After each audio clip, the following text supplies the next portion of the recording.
October is officially here, which means it is chili and cinnamon roll season. More on that story, plus McDonald's is joining the list of restaurants offering plant-based meat alternatives. Welcome to this latest edition of Friday 5, which is being brought to you by the Nebraska Corn Board. Number 5 on the countdown, October is National Chili Month, and with the help of a few less common Nebraska commodities, you can make a warm pot of chili for these fall days. Nebraska is first in the Great Northern bean production, second in pinto and light kidney bean production, and sixth in the dry edible bean production, according to the Nebraska Department of Agriculture. You can also get your tomatoes from the state. Nebraska's production of greenhouse tomatoes tops 10 million pounds each year, according to the USDA. The only other states that produce at least 10 million pounds are California, Minnesota, and New York. How's that chili? Very good chili. On to number 4. Every true Midwestern knows that you can't have chili without the cinnamon rolls. Believe it or not, cinnamon actually comes from tree bark. The inner layer of the bark is shaved and dried into what we know as cinnamon quills.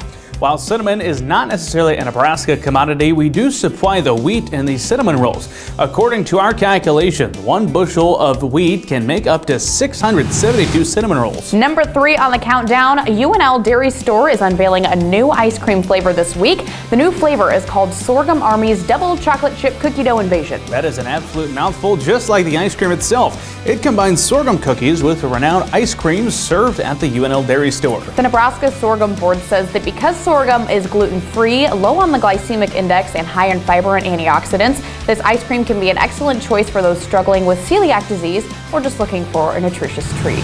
Number 2, also new on the menu, McDonald's new P.L.T. No, not a B.L.T. A P.L.T., also known as the plant lettuce and tomato, features a plant-based patty from the Beyond Meat team. According to McDonald's, the P.L.T. has 25 grams of fat and 920 milligrams of sodium.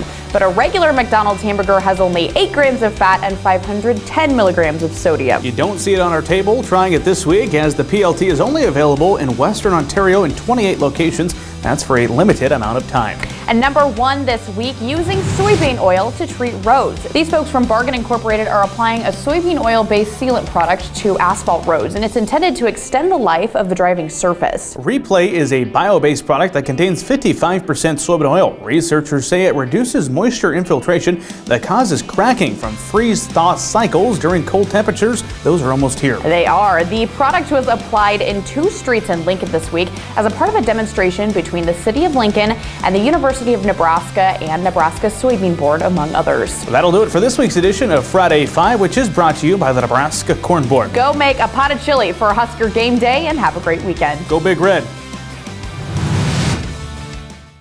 This is Mike. Mike likes his car. Mike likes to save money. And Mike likes to breathe. So Mike fills up with E15 with 15% American ethanol. The clean octane in E15 gives Mike the performance he wants from his engine and the clean air he wants for his family. Better yet, E15 costs less at the pump. Higher octane, cleaner air, lower cost. E15 sure gives Mike a lot to like. Discover E15 with American ethanol.